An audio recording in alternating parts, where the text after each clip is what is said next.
Fala pessoal, tudo bem? No vídeo de hoje vamos falar sobre o processo de extração de petróleo. Sem dúvidas nenhuma, esse é um trabalho muito difícil e que exige muito trabalho e tecnologia. Por isso, se você quer conhecer mais como funciona, continue assistindo que eu vou te mostrar todo o processo. Não se esqueça também de se inscrever, curtir e compartilhar. Bora para o vídeo. Para que o petróleo e seus derivados cheguem até o consumidor final é necessário um longo processo. Isso porque o petróleo é encontrado muitas vezes em locais com alta dificuldade para se extrair.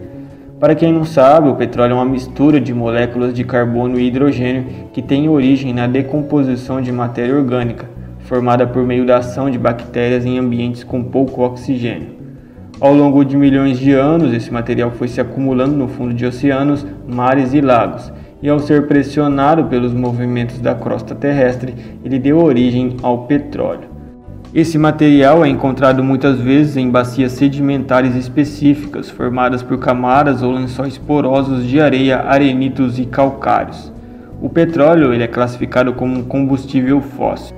Para que o petróleo seja extraído, é necessário o uso de plataformas, principalmente quando se é extraído do mar. Essas plataformas são usadas na perfuração em alto mar para abrigar trabalhadores e máquinas necessárias para a perfuração de poços no leito do oceano e para a extração de petróleo e gás natural, processando os fluidos extraídos e levando os produtos de navio até a costa.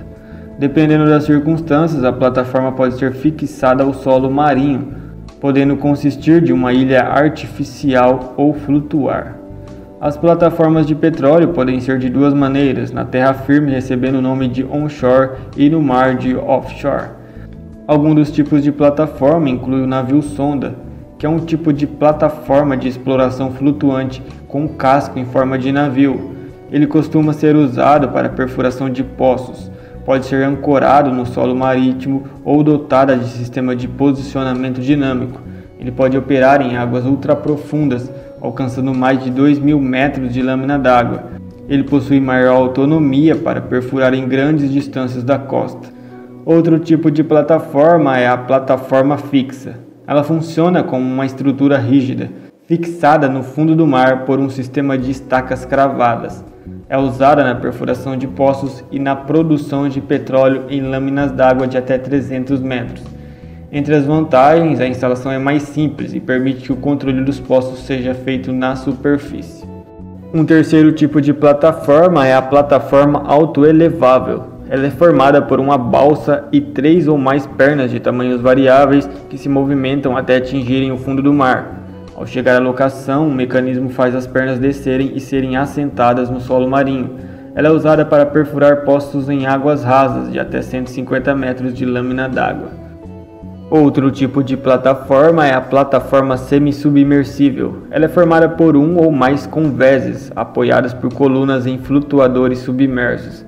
A estabilidade é controlada por um sistema de ancoragem e de posicionamento dinâmico, com propulsores instalados no casco. Por isso, é indicada para grandes profundidades, com cerca de 2.000 metros. Ela é usada na perfuração de poços e na produção de petróleo. Processo de extração. Bem, depois de identificar através de estudos geológicos a presença de uma rocha rica em petróleo, o local é isolado e começam as escavações. Ao atravessar a rocha sedimentar, a sonda usada para escavar chega à camada petrolífera. Neste momento, o petróleo é jorrado para fora da jazida. Essa pressão acontece pela presença de gases componentes do petróleo. Este processo é parecido com o usado para cavar poços artesianos, mas neste caso a busca não é por um líquido transparente, no caso a água, mas sim por um líquido denso, oleoso, escuro e cheio de impurezas. É exatamente assim que o petróleo é encontrado, e só depois é purificado nas torres de fracionamento. O método usado para obter petróleo de diferentes formas é a destilação fracionada. É ela responsável por termos gás para a preparação de alimentos, combustíveis para abastecer automóveis, aviões e navios. Como se vê, o petróleo é uma rica fonte de energia, daí o porquê de ser considerado tão importante para a economia mundial. O petróleo é encontrado em bolsões profundos, em terra firme e abaixo do fundo do mar. Para realizar a sua exploração são necessários basicamente 3 passos importantes. O primeiro é a prospecção, que é a localização de bacias sedimentares por meio de análise detalhada do solo e do subsolo. O geólogo que determina a probabilidade de haver rochas com reservatório de petróleo aprisionado pode fazê-lo de diversas maneiras, como por meio de imagens de satélite. Ele também pode utilizar alguns equipamentos, como o gravímetro, que detecta sutis variações na gravidade e indicam o fluxo subterrâneo do petróleo. Outro equipamento é o magnetômetro, que mede minúsculas mudanças no campo magnético também causadas pelo fluxo do petróleo. Há ainda os sniffers, ou farejadores, que são narizes eletrônicos que detectam a presença de hidrocarbonetos. E por fim, os sismólogos, que são aparelhos que criam ondas de choque que passam pelas rochas e depois são refletidas para a superfície. Essas ondas podem ser criadas por canhões de ar comprimido que disparam pulsos de ar na água e por meio de hidrofones que captam as ondas refletidas. Também é possível utilizar detonações com cargas explosivas no solo ou caminhões impactadores que golpeiam chapas pesadas dispostas no solo. O segundo passo é a perfuração. Uma vez descobertas as jazidas de petróleo, realiza-se a marcação com coordenadas GPS e boias marcadoras sobre a água do mar. Se for na terra, realiza-se a perfuração do solo de um primeiro poço. Se realmente existir o petróleo, outros poços são perfurados e analisa se a extração é viável economicamente. Essa perfuração, que pode atingir profundidades de 800 a 6.000 metros, é feita em terra por meio de sondas de perfuração e no mar com plataformas marítimas. As torres de perfuração podem ter uma broca simples com diamantes industriais ou um trio de brocas interligadas com dentes de aço. E por fim, o terceiro passo é a extração. Na terra, o petróleo é encontrado acima de água salgada e embaixo de uma camada gasosa em alta pressão. Assim, quando o poço é perfurado, o petróleo pode jorrar espontaneamente até a superfície em razão da pressão do gás. Quando essa pressão diminui, é necessário o uso de equipamentos, como cavalo de pau.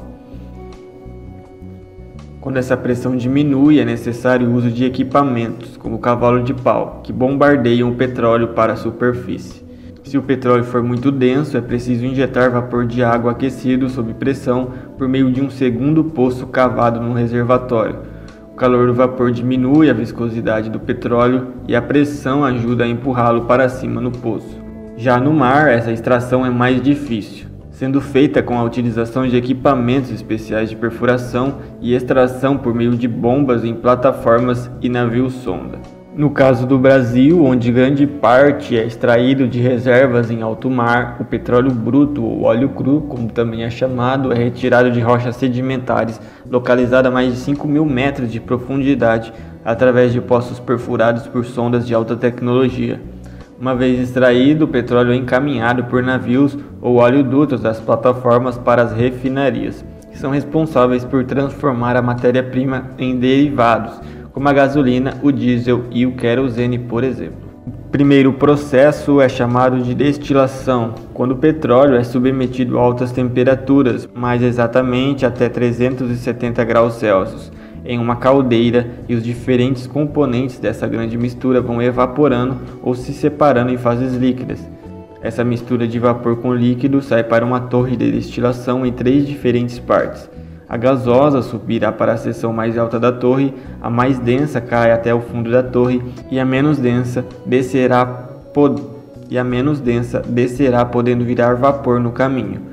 Em cada um desses níveis, um recipiente coleta os subprodutos extraídos. A segunda parte do processo é a conversão. Na conversão, as partes mais densas e de menor valor do petróleo são transformadas em partículas menores, tornando as derivadas mais nobres e aumentando o aproveitamento da extração. Essas partículas menores podem ir para todos os níveis da torre, podendo ser convertidas em gasolina. E a terceira parte do processo é o tratamento. No caso da gasolina, ela é submetida a alguns processos dentro da própria refinaria para que se adeque às especificações exigidas pelo mercado e pelos órgãos reguladores. Dentre esses processos, a retirada de enxofre é a mais importante.